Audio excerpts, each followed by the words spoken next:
CEAP, Centro Espírita Altivo Panfiro. Uma casa de amor. Bom dia, os amigos aqui presentes. Bom dia também a todos que nos acompanham de casa. Nós vamos continuar o estudo do nosso Evangelho, capítulo 13. Hoje nós vamos pegar do item 5 em diante, do óbolo da viúva. Mas nós vamos ler, como para a abertura da nossa aula, o primeiro parágrafo do item 9. O item 9 do capítulo 13 é quando começam as instruções dos espíritos. É a caridade material e a caridade moral. O item 9 é assinado por irmã Rosália. Mas nós vamos ler só o primeiro parágrafo. Todo mundo já achou? Muito bem, então vamos lá. Diz assim a irmã Rosália: amemo-nos uns aos outros e façamos aos outros o que queremos que os outros nos façam. Nessas palavras se acham contidas toda a religião e toda a moral. Se elas fossem seguidas aqui na terra, todos vós seríeis perfeitos, sem ódios e sem desentendimentos. E eu ainda diria mais, sem pobreza, porque do supérfluo da mesa de cada rico, muitos pobres se alimentariam. E não veríeis mais, nos sombrios quarteirões em que habitei durante minha última encarnação, pobres mulheres arrastando atrás de si crianças miseráveis, carentes de tudo. Depois nós vamos analisar, quando chegarmos no item 9, nós vamos analisar bem essa lição. Então vamos fazer a nossa prece para nós começarmos o estudo de hoje. Sandra, por favor. Vamos fechar nossos olhos. Vamos mentalizar Jesus com aquela luz saindo do seu peito, iluminando a todos os corações. E vamos agradecer a Ele por ter nos trago esses ensinamentos e por nós estarmos tendo a oportunidade desse aprendizado. Agradecer a Deus por mais esse dia de vida, por mais esse dia lindo. Agradecer também a todos os mentores espirituais dessa casa, que nos receberam, que nos ampararam, estão sempre conosco, nos incentivando a andar para frente, a evoluir. Obrigado, Senhor, por mais esse dia. Fique conosco, com nossos estudos dessa manhã de domingo. Graças a Deus. Graças a Deus.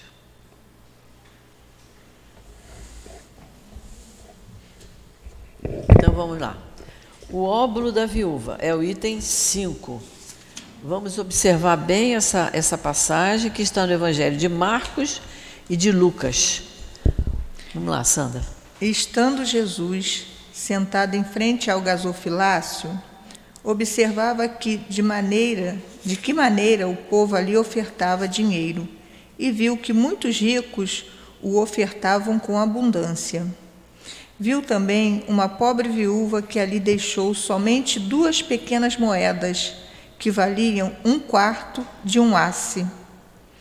Jesus, então, chamando seus discípulos, falou: em verdade vos digo, que essa pobre viúva deu mais do que todos aqueles que colocaram a sua oferta no gasofilácio, porque todos os outros deram do que tinham, em abundância. Ela, porém, ofertou do que lhe era necessário. Deu mesmo tudo o que tinha, tudo que lhe restava para viver. Marcos, capítulo. Isso, Evangelho de Marcos e Lucas. Então, aí vocês têm no rodapé a explicação do que era o gasofilácio, né? Era o local onde as pessoas colocavam as suas doações. Nós temos o nosso gasofilácio, que é aquela caixa ali, que foi uma ideia brilhante do nosso companheiro Guilherme. Não foi, Guilherme? Que colocou algumas caixas aqui para nós colocarmos as nossas doações, dando com a mão direita sem que a esquerda veja. Né? Porque a gente chega, abre a tampa, coloca lá, acabou. Tá bom, fizemos a nossa parte. por amor, né? Então, gasofilácio era isso, era o lugar onde as pessoas colocavam as suas doações. Então, Jesus estava sentado em frente ao gasofilácio e observava de que maneira o povo ali ofertava o seu dinheiro. Então, até comentamos isso na aula passada, no final da aula, nós comentamos isso, né? De que maneira, de que modo, como as pessoas ofertavam aquilo ali. Nós comentamos isso, né? Porque é o título do capítulo, que a vossa mão esquerda não saiba o que dá à direita. Então, certamente ele ficava sentado observando, e uns colocavam e viam se tinha alguém vendo, ou viram o que eu coloquei, não é? Certo? Viam que eu coloquei muito dinheiro, o outro viu que eu coloquei menos, né? Ele ficava observando a maneira. E nós até comentamos aqui. Já pensamos se tudo que a gente fizesse, Jesus estivesse em frente nos olhando? Né? Se ele estiver fazendo assim, vai ser muito bom, mas se ele estiver fazendo assim, nós estamos perdidos. Né? Então ele estava observando de que maneira o povo ali ofertava.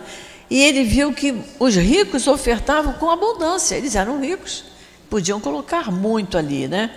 Mas ele viu a pobre viúva chegar e colocar as moedas dela. E ele disse, em verdade, eu vos digo que essa pobre viúva deu mais do que todos aqueles. Por quê? Porque ela era pobre, ela tinha pouco, mas mesmo assim ela colaborou. Aqui há assim uma redundância de palavras, quando ele diz... porque todos os outros deram do que tinham em abundância, e ela ofertou do que lhe era necessário, deu mesmo tudo o que tinha. E depois nós vamos ver aqui adiante que Jesus usava figuras assim bem fortes para chamar a atenção. Mas quando a gente estuda lá o livro dos Espíritos, lá está dizendo, você não pode dar tudo que tem, senão você vai esmolar. E a gente sabe, eu conheci o caso de uma pessoa que fez isso. A religião que ela frequentava, pedia, ela achava que devia dar, deu tudo que tinha, deu até móveis da casa dela. E depois ela saía pela vizinhança a pedir, porque ela não tinha nem o que comer. Então era uma coisa, ela estava sendo mal orientada. Muitas vezes as pessoas fazem por medo, se eu não fizer, Deus castiga. Então aqui há uma redundância no que ele está falando, mas era só para impressionar, mostrando que os ricos dão, e tem que dar, e tem que colaborar para ajudar os mais pobres. Mas o mais pobre não tem que dar tudo que tem, né? Ele tem que ficar com uma reserva para ele, porque senão ele vai esmolar. E isso está bem lá no Livro dos Espíritos, está bem explicado para nós. Então, que a gente entenda o que Jesus quis dizer. Ele estava apenas ressaltando o que a mulher pobre pôde fazer. E aí, durante esse capítulo, a gente vai ver, mesmo que a gente não tenha como ofertar dinheiro, a gente tem que ofertar outros dons que a gente tem, que nós vamos estudar. Vamos para o item 6. O item 6, quem quiser anotar, questão 814 e 815 do Livro dos Espíritos. Então, vamos para o item 6. Muitas pessoas lamentam não poder fazer tanto bem quanto desejariam, por falta de recursos suficientes. E se querem possuir fortuna, dizem, para fazer um bom uso dela. Isso é o que elas dizem. É o que elas dizem. Sem dúvida, a intenção é louvável e, em alguns casos, pode ser muito sincera. Mas será que em todos ela é completamente desinteressada? Então, Kardec está falando aqui da honestidade da pessoa que diz isso. Se ganhar uma fortuna, eu vou comprar aquele terreno lá que o Newton está querendo e vou montar a casa toda. Será que vai fazer mesmo? Quando tiver com a fortuna na mão, vai dizer, não, olha só, primeiro eu vou fazer isso, aquilo outro, né? Então ele está dizendo, será que isso é completamente desinteressado? Não poderão existir aqueles que, desejando fazer bem aos outros, ficariam felizes por começar fazendo bem a si mesmos. É uma pergunta que ele está fazendo, né?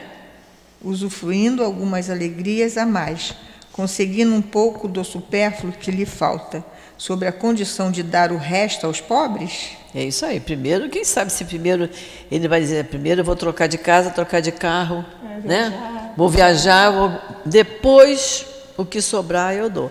Quer dizer, de início ele disse que se eu ganhar, vou fazer isso e isso. Depois, está dizendo, será que não vai acontecer isso? Essa segunda intenção, que talvez dissimulem mais que encontrariam no fundo do coração se quisessem examiná-lo, anula o mérito da intenção, porque a verdadeira caridade faz com que pensemos nos outros antes de pensar em nós. Essa é a verdadeira caridade, não é? Que pensemos nos outros antes de pensar em nós. Então é uma coisa que passa assim pela nossa cabeça, né? Quando a gente recebe o 13º, a gente tem vontade de dar uma pinturinha na casa, arrumar a casa para o Natal e tal, mas temos que lembrar, nós que somos espíritas, que estamos numa casa que tem uma obra social, que aqui também tem a festinha de Natal, que tem a bolsinha que a gente dá para as crianças, né? O almoço que a gente faz mais caprichadinho no Natal, a cesta básica. Aí a gente diz, vou aproveitar que esse mês tem o 13º e eu vou dividir isso aqui. É isso que ele está dizendo. E a gente deve, o certo seria a gente pensar primeiro no outro. Mas se a gente pensar também no outro, já é um passo que nós estamos dando. Isso até nos lembra a questão 888.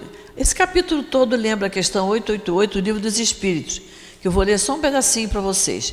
A pergunta de Kardec é essa: que se deve pensar da esmola? E os espíritos responderam: condenando-se a pedir esmola, o homem se degrada física e moralmente, embrutece-se.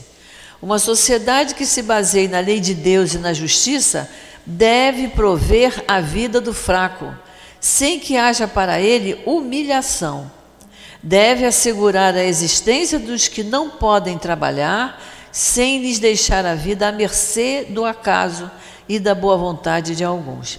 E aí ele pergunta também, deve-se reprovar a esmola? E aí eu não vou ler a resposta não.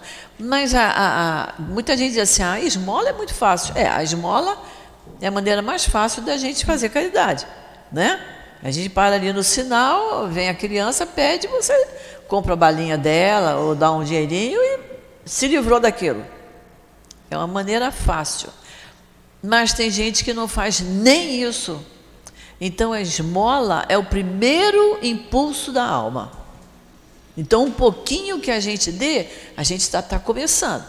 Então quando a gente começa a sentir um sentimento de misericórdia por aquela mãe que está com aquela criança no colo, no sinal, pedindo, ela não é que ela está ali porque ela gosta de estar, né? Ela gostaria de estar na casa dela, confortável naquela hora, né? Não, ajeitando um bom almoço, vendo televisão, ela gostaria, mas ela está ali com a criança no colo pedindo esmola. Se está por gosto ou por não estar, não é problema nosso, é problema dela.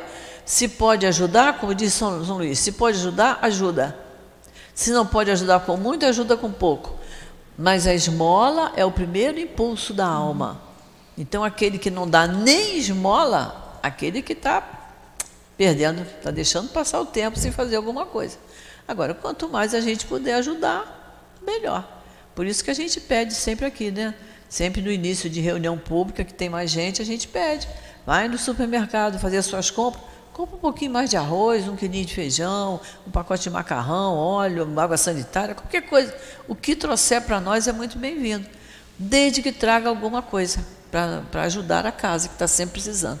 Então, essa questão 888 do Livro dos Espíritos, 888 em diante, é muito interessante para a gente enriquecer esse capítulo que nós estamos estudando. Então, vamos lá. Nesse caso, o sublime da caridade estaria em procurar o seu próprio trabalho, pelo emprego de suas forças, da sua inteligência, dos seus talentos. Os recursos que faltam para realizar suas intenções generosas... Não, então, olha só. Ele está falando aqui da verdadeira caridade, faz com que pensemos nos outros antes de pensar em nós. Então, vamos ajudar os outros. Aí ele fala, nesse caso... O sublime da caridade estaria em procurar no seu próprio trabalho, pelo emprego das suas forças, da sua inteligência, dos seus talentos, tirar ali alguma coisa da sua inteligência, algum recurso para ajudar ao outro. Então, quando a gente faz uma reunião aqui na casa, Na época do Natal, que é um almoço um pouquinho melhor, que tem a sobremesa, que tem o bolo de Natal, a pessoa que fez o bolo, ela está tirando do talento dela. Ela sabe fazer um bolo grande, bonito. A outra sabe montar uma maionese. A outra sabe fazer gelatina, que é a coisa mais fácil do mundo. Mas tem gente que nem isso faz. A gelatina fica aguada e não consegue endurecer de jeito nenhum. Entendeu? Então acontece isso. A pessoa usar o seu talento, a sua inteligência, a sua boa vontade. É isso que ele está dizendo aqui. E nós temos um exemplo maravilhoso, que é do nosso Chico Xavier, que escreveu quase 500 livros e não ficou com nenhum tostão para ele. Então ele usou da mediunidade dele, do amor grande que ele tinha no coração, para nos ofertar obras maravilhosas, e ele não enriqueceu com isso. Em geral, quem escreve livros quer ter o retorno, quer vender tantos volumes para ele ter o dia de volta. E ele fez isso por amor. Então, a gente vai chegar lá um dia, porque somos regidos pela lei do progresso. Um dia a gente chega lá. Demora um pouquinho, mas tenhamos paciência. Então, ele está dizendo aqui que a gente empregue as suas forças, né? O que é isso?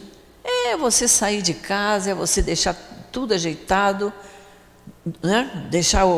Antigamente eu fazia isso, a gente ficava muito lá no Leon Denis, então eu tinha que deixar o almoço pronto, a sobremesa pronta, tudo arrumado, para não faltar nada em casa. Aí eu ia com a minha consciência tranquila, eu ia trabalhar lá, eu ia estudar lá, ficava lá, mas antes eu fazia a minha parte, né? Então quando você faz uma costura, nós ainda não temos aqui sala de costura, mas no Leon Denis, que nós tínhamos sala de costura, aquelas senhoras iam para lá para costurar roupa para criança, roupa para as velhinhas, para as idosas, né? Aquelas camisolinhas soltinhas para botar em casa. Estavam dando o tempo delas e o talento delas para costura. Não é isso que ele está dizendo aqui. Você não pode dar dinheiro, mas você pode dar o seu tempo, seu talento, sua inteligência, sua boa vontade, seu amor ao próximo. É isso que ele está dizendo. Esse seria o sacrifício mais agradável ao Senhor. Isso. Infelizmente, a maioria sonha com meios mais fáceis de enriquecer, de repente, e sem sacrifícios, e corre atrás de ilusões, como a descoberta de tesouros, uma chance favorável da sorte, o recebimento de heranças inesperadas, etc. E isso aí envolve também uma mega-sena, né? Aquelas filas enormes para ganhar aquele bolão, não é? Que dá até medo. Eu teria até medo de receber um negócio daquele. Mas, porque agora aconteceu, a criatura que recebeu uma quantia boa em dinheiro foi assassinada, não é? Então, é até perigoso isso. Mas as filas que se formam na casa lotérica é enorme quando juntam um bolão. Quer dizer, é isso que ele está dizendo aqui, ó. É enriquecer facilmente, de repente, sem sacrifício, né? Receber herança inesperada, né? Eu conheci uma pessoa que dizia assim: é muito ruim quando a pessoa morre e não deixa nada para ninguém. Que obrigação que a gente tem de deixar alguma coisa para alguém? Não é? Qual é o tesouro que a gente pode deixar? Os valores, a educação, ter encaminhado os filhos para estudar. Não tem que deixar dinheiro. E eu disse para essa pessoa, olha só, meu pai, minha mãe, meu sogro, minha sogra não deixaram nadinha para a gente. E a gente os ama da mesma maneira, porque não tem que ser assim, né? Mas tem gente que... Herança é um problema. Cada artista importante que morre, a gente vê a confusão que as famílias fazem, né? Por causa de herança. Pior ainda. Pior ainda. Que não deixemos débito. É isso aí. O que quer dizer daqueles que... O que dizer daqueles que, para ajudá-los nesse tipo de pesquisa, esperam encontrar auxiliares entre os espíritos? Pessoas dizem, você não é espírita?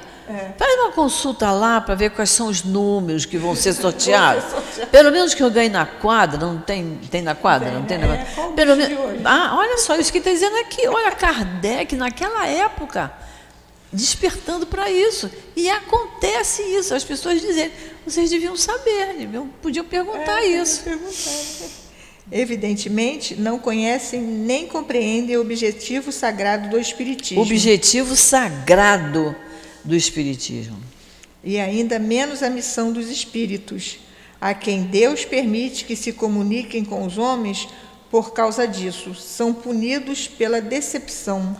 Esses que se querem se valer disso, de receber herança, de ganhar na Mega Sena, eles são punidos pela decepção, porque depois que ganha o dinheiro vem uma confusão tremenda. Se ele consegue usufruir do dinheiro por algum modo, mas tem um problema da família, né? Problema dos vizinhos, dos amigos. Ele vem falando sobre isso. E quando ele acha que pode ir numa casa espírita, escrever para o plano espiritual, e a resposta vem na lata ali para ele, não dizendo quais são os números da Mega Sena, mas dizendo que ele precisa aprender e ouvir, são punidos pela decepção, porque eles são pessoas iludidas, né? Aqueles cuja intenção está livre de qualquer ideia de interesse pessoal devem conformar-se com a sua incapacidade para fazer todo o bem que desejam, lembrando-se de que o óbolo do pobre, daquele que dá, privando-se do pouco que tem, pesa mais na balança de Deus do que o ouro do rico, que dá sempre se privar de nada. E está se referindo àquela passagem evangélica, né? Sem dúvida, a satisfação de poder socorrer amplamente a indigência seria grande, mas se essa satisfação for negada, é preciso que a pessoa se submeta a fazer o que pode. Que ela pode fazer alguma coisa? Pode, que ela faça o que puder. É na medida das nossas possibilidades.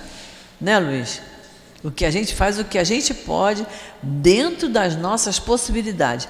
Tanto possibilidades materiais, físicas, não é? Como das nossas possibilidades de saúde.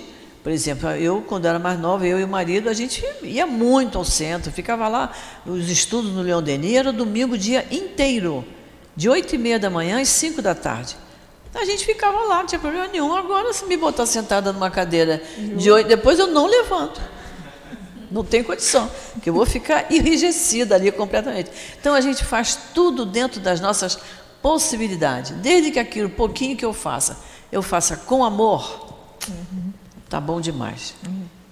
Aliás, não é só com o ouro que se podem secar as lágrimas. E não devemos ficar inativos só porque não o possuímos. Aquele que sinceramente quer tornar-se útil aos seus irmãos encontra 1000 oportunidades para fazê-lo. Que as procure e as encontrará. Que procure essas oportunidades, não é? Porque a gente procura, aquela pessoa não está precisando de dinheiro, ela está precisando de uma visita, ela está precisando de conversar, está precisando de um ouvido de boa vontade que ouça com carinho, né? A gente tem que ouvir com carinho, para a gente não botar mais lenha na fogueira, né? Nem tampouco a gente dizer, não, olha, pior do que você está passando, eu passei. Aí é que é o pior, né? O meu drama sempre ser maior do que o do outro. Aí a pessoa até, né, para de falar, porque não vai resolver o caso dela. Então é isso que ele está dizendo aqui. Se não for de uma maneira, será de outra. Porquanto não existe ninguém que, no pleno uso de suas faculdades, não possa prestar um favor qualquer, confortar, suavizar um sofrimento físico ou moral, tornar uma atitude útil. Tomar uma atitude útil. Apesar da falta de dinheiro, cada um não tem o seu trabalho, o seu tempo, o seu repouso, dos quais pode dar uma parte. Nisso também consiste a dádiva do pobre, o óbolo da viúva. O óbolo da viúva. Isso aí, questão 646, tá? Livro dos Espíritos. Quem quiser, dá uma olhadinha lá. Então, o que ele está falando aí? Você pode amenizar o sofrimento físico, que é o que se faz quando tem médico aqui atendendo, tem remédios para dar, e o sofrimento moral. É o que a gente faz na assistência fraterna, conversar com a pessoa que queira conversar com a gente, e indicar para o passe de cura, porque tudo isso ajuda no sofrimento da pessoa, né? Ficou alguma dúvida com relação a isso? Acho que não, né? Ficou bem claro para nós, não ficou? Quer colocar alguma coisa, Guilherme? Guilherme está quieto hoje. Ó. Guilherme está muito quieto hoje.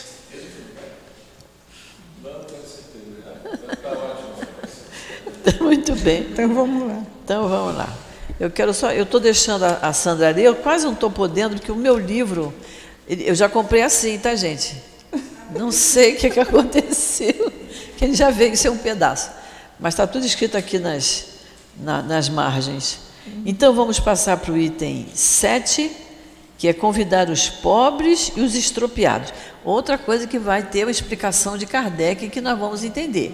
Primeiro já entendemos que eu não posso dar tudo que tenho, senão eu vou pedir, eu vou esmolar. E isso não é isso. Jesus usava essas palavras bem contundentes para chamar bem a atenção. E assim também, olha, convidar os pobres e os estropiados. A gente não faz isso, a gente faz um almoço na casa da gente, a gente sabe disso. A gente chama os parentes e os amigos. A gente não sai lá na esquina para chamar aquela pessoa que está pedindo alguma coisa para vir almoçar na casa da gente. Se ela precisar, a gente até dá um prato de alimento para ela. Mas vamos ver por que Jesus falou isso, né? Com que intenção ele falou isso? Disse também aquele que o havia convidado: quando deres um jantar ou ceia, não convide os teus amigos, nem os teus irmãos, nem os teus parentes, nem os teus vizinhos que forem ricos. Que forem ricos. Para que não aconteça que também eles te convidem em seguida, por sua vez, e que assim te retribuam o que receberam de ti. Mas quando deres um festim, convida os pobres e os estupiados, os coxos e os cegos, e ficarás feliz por eles não terem meios de te retribuir, porque isso te terá retribuído na ressurreição dos justos. Então, nesse final, ele já explicou. E ficarás feliz por eles não terem meios de te retribuir. Foi com essa intenção que Jesus disse: convidar os pobres e os estropiados, convidar sem esperar retribuição. Porque a gente, quando convida um familiar, o familiar depois diz assim: olha, quando for no próximo dia dos pais, dia das mães, Natal, eu vou chamar você. Ou seja, é uma retribuição, né? E muitas vezes a gente fala assim: você já viu que a gente vai na casa da fulana e ela não chama a gente? A gente cobra isso, não é? A gente diz isso com a maior naturalidade. E é isso que Jesus está passando aqui. Então, que a gente chame aqueles a quem eu não vou poder esperar retribuição. Eu vou fazer aquilo por amor ao meu próximo e não para esperar a retribuição. Essa sensação eu sinto muito no trabalho do sábado aqui. Muito gostoso você chegar aqui cedo, né? Chega 6 horas da manhã e aí bota pão e bota tudo direitinho, faz a comida com amor, aquela comida que vai cheirando, bom, mas dá comida legal.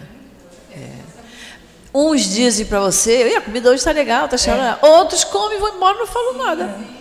Mas não. Mas é só a sensação boa de você estar feliz. De você estar servindo, você está fazendo, que você está utilizando o que falou aqui, né? O que você tem a capacidade de fazer, o que você pode fazer por amor, por dedicação, porque tem gente que não quer fazer nem um chá, né? Então, a casa ter uma pessoa, 2, 3 que queiram cozinhar, que queiram preparar um bom café da manhã, isso é uma coisa maravilhosa. E sabendo que pode ter quem retribua. Nós temos pessoas aqui que falam: quando eu rezo de noite, eu me lembro bem lá do telheiro, aquela porção de gente. Já é uma coisa boa. Mas tem pessoas que passam por nós que nem cumprimentam. A gente chega ali com o carro, sai do carro, dá de cara, nem está com ela. Mas não tem problema, isso aí não tem dificuldade. Um dia vai sair um bom dia dali, né? Vai. Um daqueles que estavam à mesa, tendo ouvido essas palavras, disse-lhe: feliz daquele que comer o pão no reino de Deus. O que ele quis dizer com isso? Comer o pão do reino de Deus, né? Quando nós estudarmos o capítulo 18, nós vamos entender melhor isso. O capítulo 18 muitos são chamados e poucos são escolhidos. Chamados nós somos muitas vezes. Quando a gente vem ao nosso estudo do Evangelho, quando a gente vem à reunião pública, quando a Úrsula vem com as amigas dela lá para a cozinha, quando o Guilherme monta aquelas caixas para a gente, quando faz esses painéis todos lindos que a casa tem. tudo que se faça por amor ao próximo, sem nenhum interesse material, nós estamos nos aproximando desse reino de Deus. Nós vamos nos alimentar desse pão divino. Quando no Pai Nosso a gente diz, o pão nosso de cada dia nos dai hoje, que a gente não pense no pão com manteiga que eu vou tomar no café. Não, que eu pense no pão divino. E é isso que nós estamos tendo agora. Quando a gente estuda a doutrina espírita, é um pão divino que nós estamos recebendo. Quando a gente ouve uma palestra que a gente gosta, que a gente entende, que no final da palestra eu possa dizer assim, poxa, aquilo que a fulana falou, que ele falou foi bom, gostei daquilo, aprendi, não esqueço mais. Estou me alimentando o meu espírito. Então ele diz aqui, um daqueles que estavam à mesa, ouvindo o que Jesus estava dizendo, não chame pessoas a quem vocês esperem retribuição. Chamem de coração limpo, sem esperar retribuição. Um daqueles que estava na mesa disse, feliz daquele que comer do pão do reino de Deus, que entender que eu tenho que fazer tudo desinteressadamente, no sentido de não ter interesse de receber de volta, que é isso que a gente tem que entender, não é? É isso que ele quis dizer aqui. Comer do pão divino é atender aos chamados. Né? Quando a gente lê uma página num livro espírita, a gente lê aquilo com atenção, porque alguma coisa vai nos chamar a atenção e a gente vai aprender. Então são chamados. Quando alguém convida, né? A gente convida, você não quer assistir um estudo comigo, tal dia assim, assim? E a pessoa diz, eu ainda não estou nessa não, ainda não vou. Perdeu o chamado. Perdeu um chamado, recebeu um chamado e não atendeu. Não é? Então os chamados são muitos. Poucos são escolhidos, porque poucos atendem aos chamados. Né? Vamos para o item 8? Quando deres um banquete, não convide os teus amigos, mas os pobres e os estrupiados. Você vê que isso está entre aspas, que foi Jesus que falou. Agora Kardec vai falar. Essas palavras ditas por Jesus, absurdas se as considerarmos ao pé da letra, são sublimes se lhes procurarmos a essência.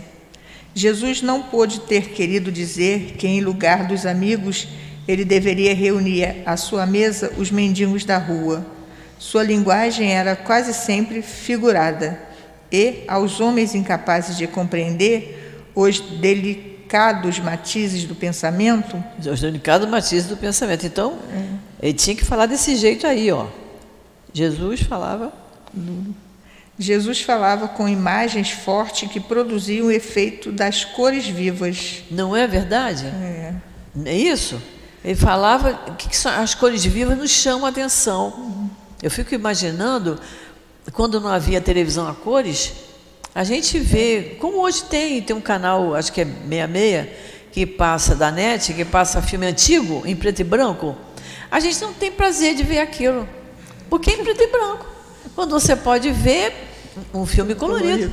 Você vê um canal de desenho animado para criança, você vê, eu sei os netinhos lá do meu filho, vem criança com 6 meses, já fica olhando para aquele desenho encantado, porque aparece aquela arara azul maravilhosa, o papagaio, são as cores que chamam a atenção. Então é isso que ele quis dizer, ele dava um colorido no que ele falava, para chamar a atenção e para a pessoa pensar, bom, ele está querendo que eu chame os mendigos da rua para almoçar na minha casa, é isso que ele quis dizer? Não, ele só quis dizer isso, não chame pessoas que podem retribuir, chame aqueles que não podem lhe retribuir e que vão atender ao seu convite com muita satisfação, porque às vezes aquele que pode retribuir, você convida e ele não vem, ele diz, não, eu não estou afim não, domingo eu gosto de ficar em casa, aí você fica meio triste, você convidou a pessoa e ela não foi, não é? Agora, vai chamar uma pessoa que tenha mais dificuldade? Ela vai, porque ela tem poucos convites, ela tem poucas oportunidades, então ela vai atender o convite. O verdadeiro sentido do seu pensamento se revela nestas palavras: e ficarás feliz por eles não terem meios de te retribuir, o que significa que não se deve fazer o bem tendo em vista a retribuição, mas apenas o prazer de fazê-lo. Para fazer uma comparação mais impressionante, Jesus diz: convida os pobres para o teu banquete, porque sabes que eles não te poderão dar nada em retribuição. E por banquete é preciso entender não a refeição propriamente dita, mas a participação da fartura de que desfrutas. E olha só, olha como ele diz aqui, né? Banquete é preciso entender não a refeição propriamente dita, não só a refeição para comer, mas a participação na fartura que desfrutas. Nós temos fartura de sentimentos, não é isso? Então, é a parte moral que a gente também tem que se preocupar. Principalmente. Fala, Úrsula. Vou fazer uma colocação. Nas dias anteriores, a senhora tinha falado, né? Que às vezes a pessoa quer receber um convite, né? Está necessitada e não recebe. E às vezes acontece dessa pessoa que não tem, às vezes, nem dinheiro da passagem, né? E aí eu tenho muitos amigos assim, né? Que tem uma situação financeira muito complicada, mas são pessoas boníssimas. Entendi. Né? E aí você se convida para ir à casa da pessoa, não, leva um lanchinho, a gente faz um lanche, a pessoa fica super satisfeita. Tanto da sua presença na casa dela, né? Quanto você levar um lanchinho para ela é muito interessante também essa parte. Né? Você às vezes quer que ela vá à sua casa, mas às vezes ela tem dinheiro da passagem, você pode constranger, ela fala, não, paga a sua passagem. Ao passo que você chega e fala assim, não tem problema, eu vou aí na sua casa, eu faço uma visita, a pessoa fica super satisfeita. Fica satisfeita. Né? Ainda faz lanche. Isso é bom, essa observação nossa. E também eu estou lembrando aqui uma situação parecida. Estou com uma irmã que está com 92 anos. Então, está andando com pouquíssima dificuldade. Então, agora ela não pode mais ir lá em casa. Então, a gente vai à casa dela. E estamos indo com mais, né, Jorge? Até com mais frequência do que antes. Que antes ela podia ir lá em casa, eu podia ir na casa dela. Então, a gente passava, às vezes, um mês ou dois sem se ver. Porque a gente fala no telefone, ficava resolvido. Mas agora, devido à idade dela, ela demonstra uma satisfação tão grande quando a gente chega. Em geral, ela chora, ela fica emocionada. Então, a gente sente mais necessidade de ir lá vê-la. Porque com 92 anos, ela sabe que a fila anda e ela está lá na ponta. Ela é uma das primeiras da fila. Então, ela recebe a gente com muito carinho. Então, a gente sente mais. Eu digo assim, Jorge, vamos lá? Domingo, em geral, a gente, depois do almoço, dá uma descansadinha e vamos lá. Aí, ela tinha mania de fazer bolo. Todo domingo, bolo. Ela agora não pode fazer. Mora com a filha faz bolo também, mas a gente, para evitar, a gente... Tem tanto fábrica de bolo por aí, né? Baratinho, bolo bom, beça. Então eu digo, deixa o bolo que eu vou levar. É uma satisfação. E você vê, o caso dela não é a situação financeira, mas é o aconchego, é o carinho, é a presença, por ela não poder mais sair de casa. E ela foi uma mulher muito ativa, muito ativa. E, de repente, a pessoa fica impossibilitada de sair de dentro de casa. Então, tudo isso a gente... Isso não é o sentimento da gente que a gente tem que aflorar, tem que deixar funcionar, é a parte moral. Então, ele diz aqui, a participação da fartura que você desfruta. Não é só a fartura material, é a fartura de sentimento, de carinho, de abraço, né, de aconchego, né, de ouvir as coisas que ela tem para dizer para a gente.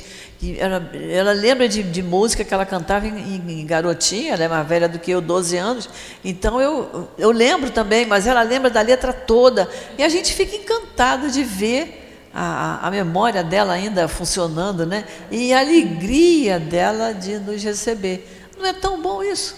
Isso é bom demais. Então, quando ele fala dessa participação da fartura que a gente desfruta, pode ser de coisa material, como você está dizendo, a pessoa tem prazer em te receber, e você tem prazer de ir lá e ainda levar o bolinho para tomar o café, mas também a fartura dos nossos melhores sentimentos, que ela sinta que a gente também tem muito prazer de estar ali tomando um café com ela, não é? E de ter uma conversa agradável, que a gente, quando saia, deixa uma lembrança agradável, né? A gente também tem que pensar nisso, que a pessoa já tem tanto problema, tanta dificuldade. A gente não pode chegar lá e eu chegar lá e dizer para ela, você sabe que eu ainda estou com dor não sei aonde? Eu ainda estou sentindo não sei lá. Não pode. Eu tenho que dizer que está ótimo, está tudo perfeito, eu estou aqui com a maior alegria. para que ela diga como é bom que ela depois falou para outra filha dela. A Gracilde está tão bem que nem parece a idade que tem. Tipo, que olhos de irmã bondosa. Mas você tem que deixar tem que fazer uma visita agradável, né? Isso é importante. Então vamos lá. Entretanto, essas palavras também podem ser aplicadas em um sentido mais literal. Quantas pessoas só convidam para a sua mesa aqueles que, como dizem, podem honrá-las, ou, por sua vez, convidá-las. Outros, ao contrário, encontram satisfação em receber aqueles seus parentes ou amigos que são menos felizes. Ora, quem é que não os tem entre os seus? Isso é a forma, muitas vezes, prestar-lhe discretamente um grande serviço. Esses, sem irem buscar os cegos e os estrupiados, praticam o que diz a máxima de Jesus. Se o fazem por benevolência, sem ostentação, e se sabem dissimular o benefício com uma sincera cordialidade. Isso. Também acontece isso. A pessoa está com uma dificuldade na sua vida de relação, ela precisa desabafar e ela quer ir na tua casa e você sabe que é para isso. Ou então a pessoa pega o telefone, né? É muito comum pegar o telefone. Você está ocupado agora? Não. Aí a pessoa diz, olha, eu estou passando por isso. E a gente vai ouvir. Porque também se naquela hora eu não puder, eu digo assim, eu posso te ligar daqui a 10, 15 minutos? Né? Ontem meu filho ligou, não foi para dizer que estava com dor de cabeça, com febre, me deu uma ótima notícia, né? Mas eu estava fazendo manjar. Manjar é com maisena, vai embolar. Aí eu falei, diz para ele que eu ligo daqui a 15 minutos quando acabar o meu manjar. Não pude falar com ele, mas liguei dali a 15 minutos, liguei. Ele falou, não, mas é para te dizer que eu estou com febre, estou com muita dor de cabeça, mas é só estresse. Você tem remédio? Tem. Então toma o remédio e vai dormir. Posso fazer mais nada, sou médica também, né? Mas falei para ele, toma seu remedinho e vai dormir. Agora, se piorar, tem que buscar assistência médica, né? Mas não é estresse mesmo por causa do trabalho dele, que a gente sabe. Mas, da mesma maneira, você pode dizer para a pessoa, posso te ligar, mas não pode esquecer, né? Vou te ligar daqui a 10 minutos, porque às vezes a gente está atrapalhado com alguma coisa.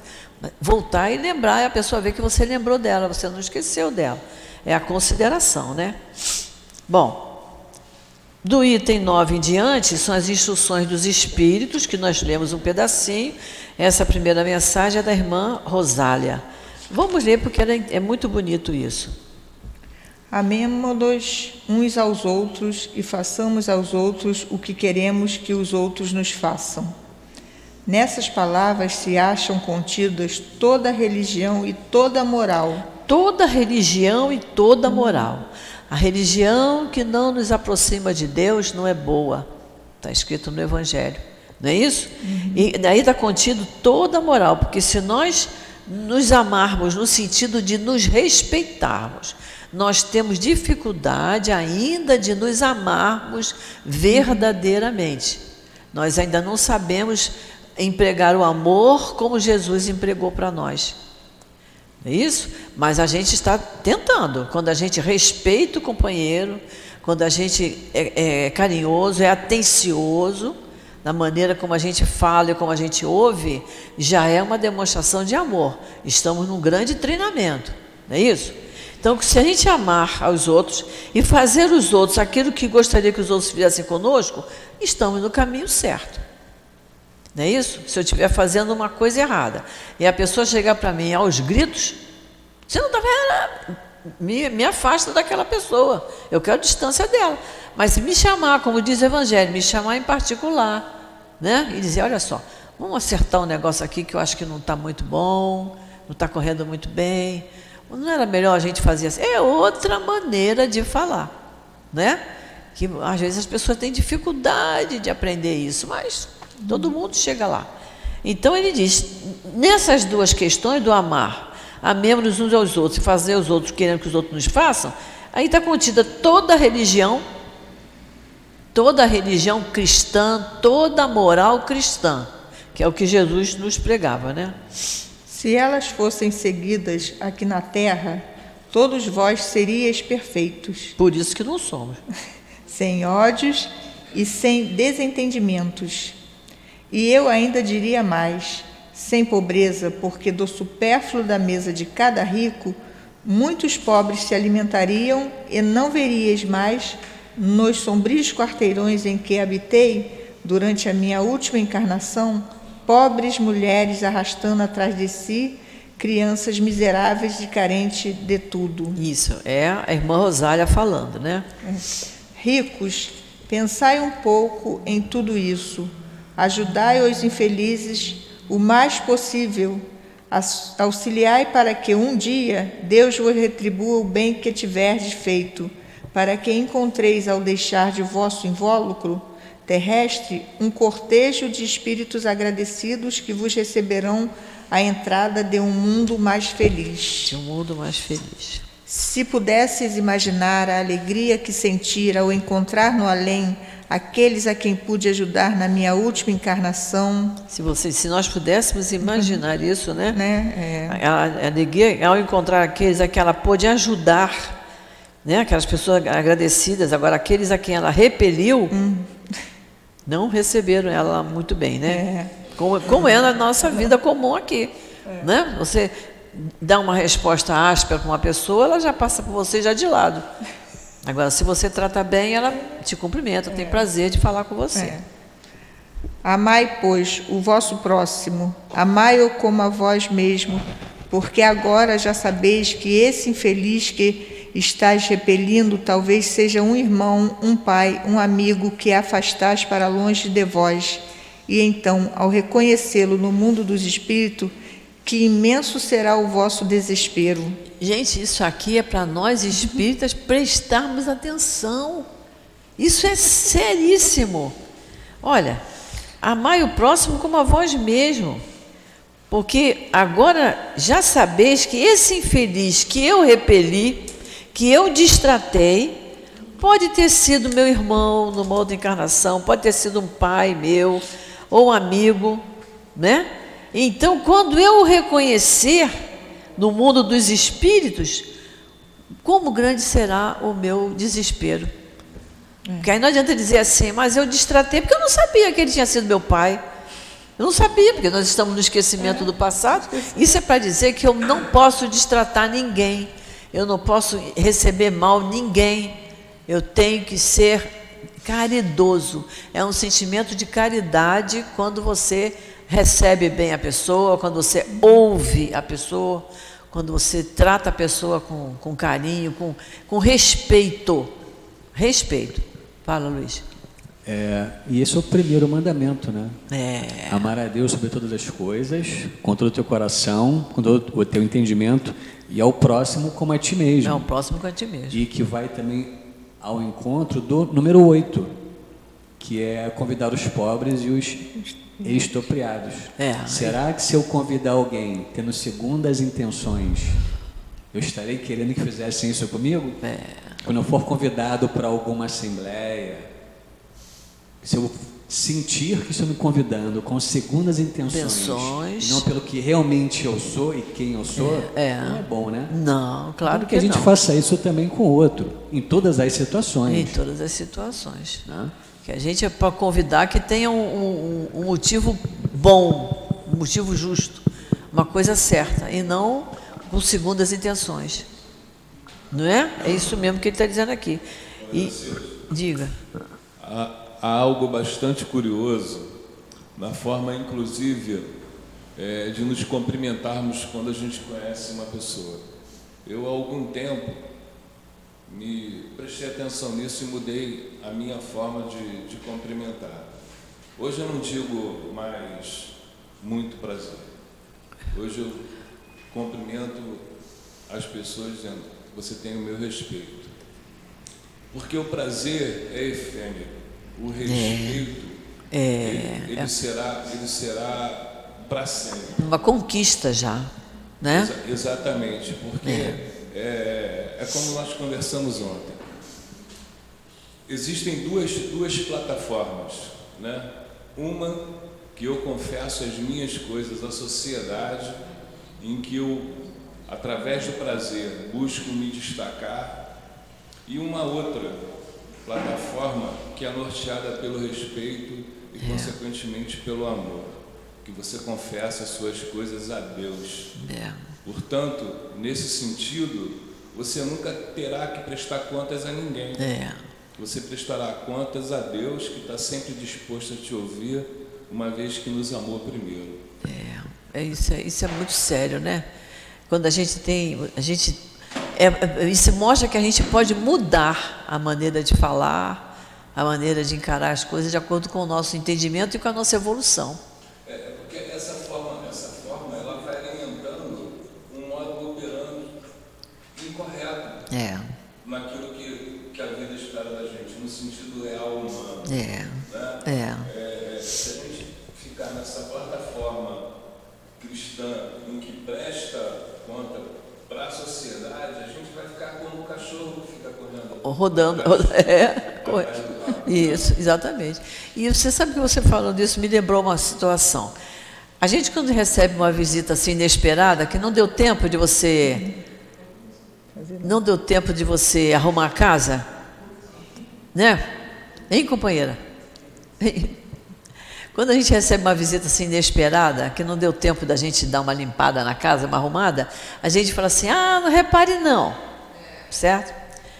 Uma vez o Altivo foi almoçar lá em casa, e eu antes nós tínhamos feito alguma coisa, nós tínhamos saído, a casa estava mais ou menos arrumada, e ele foi almoçar com a gente, e eu pensei assim, eu vou dizer para o Altivo, não repare não? Ele estava me dando um prazer tão grande de almoçar na minha casa, e eu ia dizer para ele não reparar, isso seria a maior ofensa, eu acho, a maior ingratidão de mim para ele, um desrespeito até. Sabe que a partir desse dia eu nunca mais disse para mais ninguém, porque se alguém chegar lá e achar que o chão não está limpo e a casa não está arrumada, é problema dela, não é? Não é problema meu. Eu nunca mais falei isso para mais ninguém, porque é um hábito quase nosso, né? Não repare não.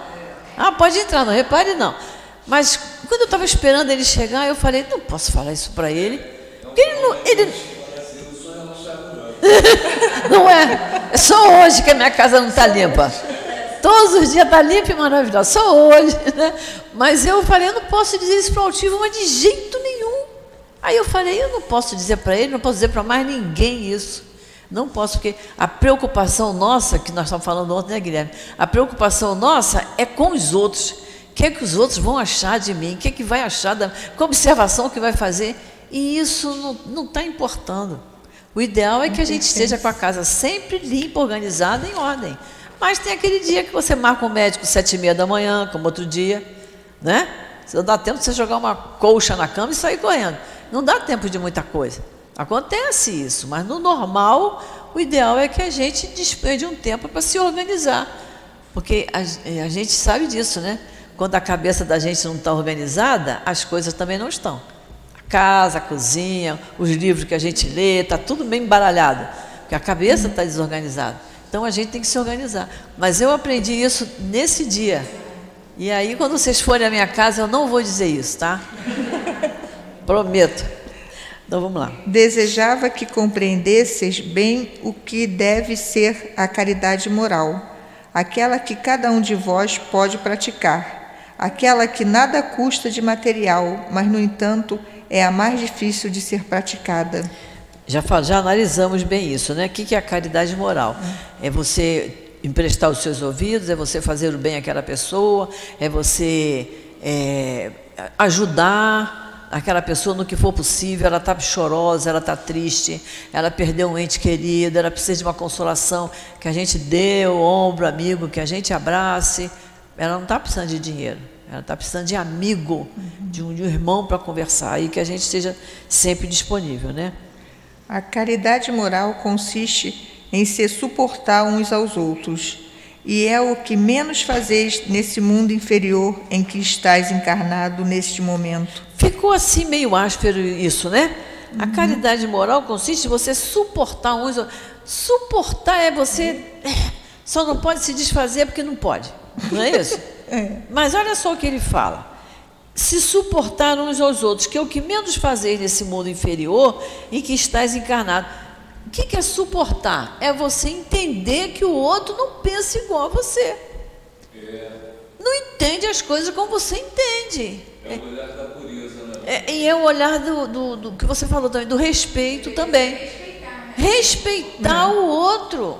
Ele não tem que pensar igual a mim, ele é diferente de mim, temos a nossa individualidade espiritual, somos espíritos diferentes, ele está num patamar, eu estou no outro, ou ele está aqui, eu estou aqui, ou ele está aqui, né?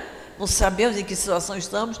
Então, a gente suportar um ao outro é isso, é encarar o outro com respeito. Pode falar, Luiz. E tem também aquele outro lado, do sacrifício a Deus, né? Quanto mais você se anula entender o outro, o sacrifício é maior no olhar de Deus.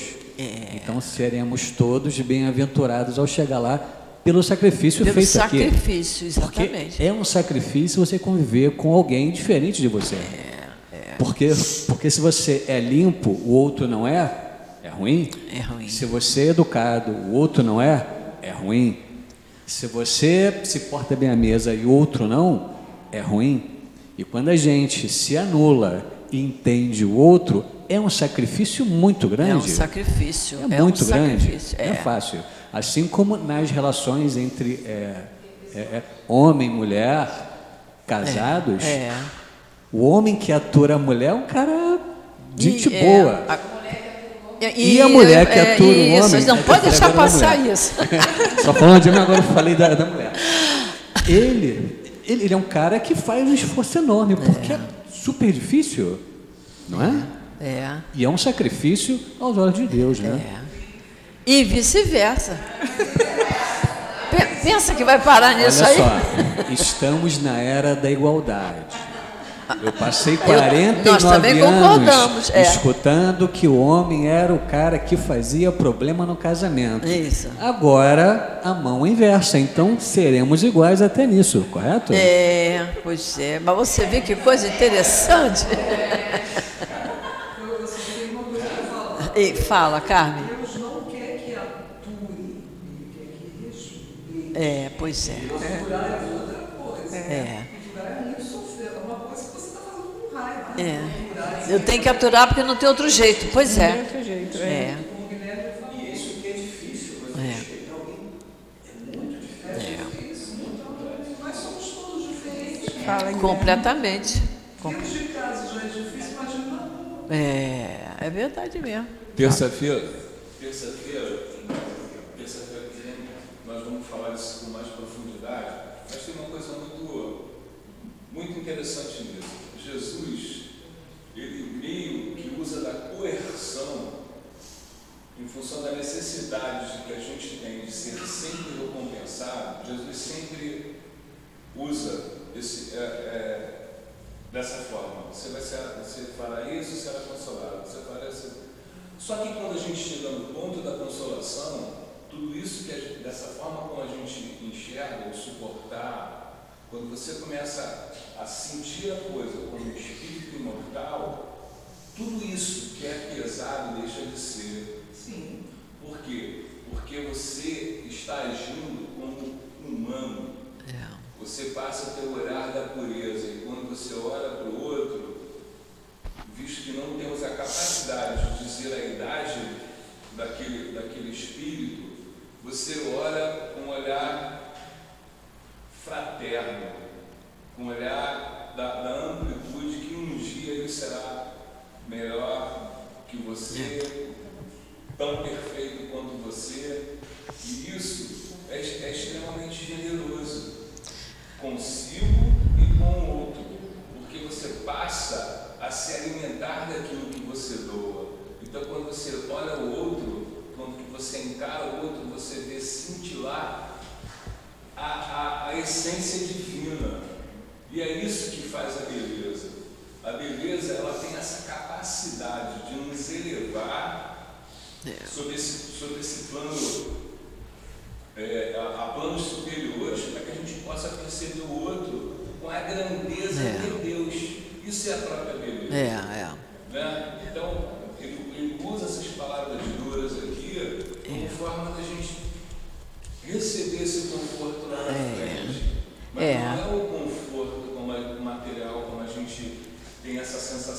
ganho, por assim dizer, mas a sensação da realização por ser. E você vê que essa linguagem foi de Kardec, quando ele diz que a caridade moral consiste em se suportar uns aos outros, é linguagem de Kardec, mas exigiu que a gente parasse para pensar nisso. E quando você fala assim, eu não suporto isso, você, né? Por exemplo, uma coisa que eu não gosto de sei lá, vou dar um exemplo, não gosto de comer peixe, eu não suporto peixe. Eu não suporto, eu não como, não quero nem saber como é que se faz, não quero sentir o cheiro. Eu não suporto. Agora, como seria assim? Eu suporto o Luiz. O que é isso? Eu aturo ele, né? E vou. Luiz, dei um exemplo. Se eu falar do Jorge, não vai pegar bem. Não pega bem. Não pega. Se eu falar do Jorge, não pega bem, mas eu falo de você. Se eu disser assim, eu suporto o Luiz, quer dizer, eu aguento. Deixa comigo que eu aguento. Mas a gente está entendendo o que ele quer dizer aqui. Ele diz, é o que menos fazer nesse mundo inferior em que estás encarnado nesse momento. É a pessoa, até no ambiente nosso de trabalho remunerado, quando você não gosta de uma determinada pessoa, que você não suporta, você não quer sentar perto, não quer nem sentar na mesma sala que aquela pessoa, você não quer ouvir nada que venha dela, não é isso? E ele está dizendo, nós temos dificuldade com isso. Que aquilo que a gente não suporta no outro, nós temos em grande medida. Pois é. E os espíritas também dizem isso, que aquilo que você não suporta no outro é porque você também tem aquele defeito. E aí é bem complicado isso, mas tudo bem. A caridade moral consiste em suportar, dar o suporte, sem ser o verbo, assim, dar o suporte. Pode ser. Pode ser nesse sentido. Também pode ser nesse sentido, que ele fala que é o que menos fazeis nesse mundo em que você está encarnado. Ou seja, você vive ao seu lado e o outro que se vire, faz o que eu faço, trabalha como eu trabalho, estuda como eu estudo, não é isso? Também pode ser nesse sentido, mas sempre que a gente fala sobre isso, as pessoas dizem, pô, mas Kardec foi duro quando falou isso, porque a gente usa esse termo no nosso dia a dia, eu não suporto isso. Eu suporto aquilo por causa disso assim. Né? A pessoa diz assim, eu suporto a fulana porque se eu destratar ela, vai haver um problema em família, então eu tenho que suportar. É nesse sentido que a gente fala. Mas isso que a companheira falou ali também pode ser isso, é dar o suporte. Né?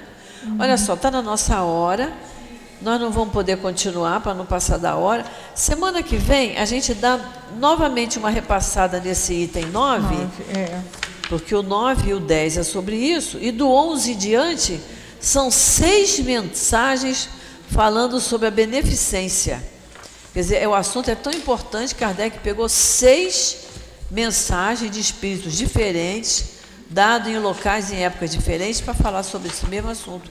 Então, é importante. Então, semana que vem, a gente retoma mais um pouquinho o item 9, só para dar uma repassada, e a gente segue. Tá bom? Então, vamos fazer a nossa prece para a gente encerrar.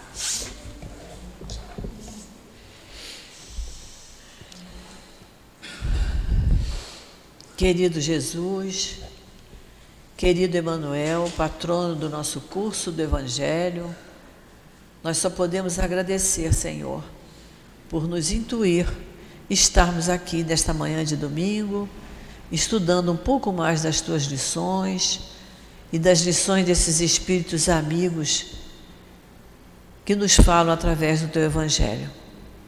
Permita, Senhor, que o que aqui nós discutimos, analisamos, que possam ter um efeito duradouro no nosso sentimento, no nosso raciocínio.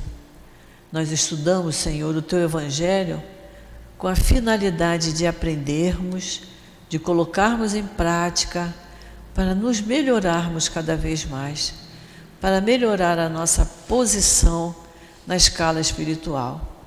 Por isso nós Te pedimos, Senhor, que nos abençoe, que nos fortaleça, que nos ampare sempre e que permita, Senhor, que tenhamos um final de dia muito feliz, com muita paz no coração e que possamos também pacificar todos aqueles com quem nos encontrarmos, com quem tivermos alguma relação no dia de hoje. Que possamos ser, Senhor, os transmissores da Tua paz, da Tua bondade e do Teu amor. Então nós te pedimos, Jesus, que fique conosco, com todos nós aqui presentes, com os companheiros que nos ouvem de casa, com todos os trabalhadores desta nossa casa de amor. Fica conosco, Senhor, porque nós estamos sempre, sempre precisando muito de Ti, da Tua misericórdia, do Teu entendimento para com as nossas dificuldades. Então, Senhor, é em Teu nome, em nome desses espíritos queridos, em nome de Deus, nosso Pai, que pedimos permissão para encerrarmos o nosso estudo da manhã de hoje. Graças a Deus.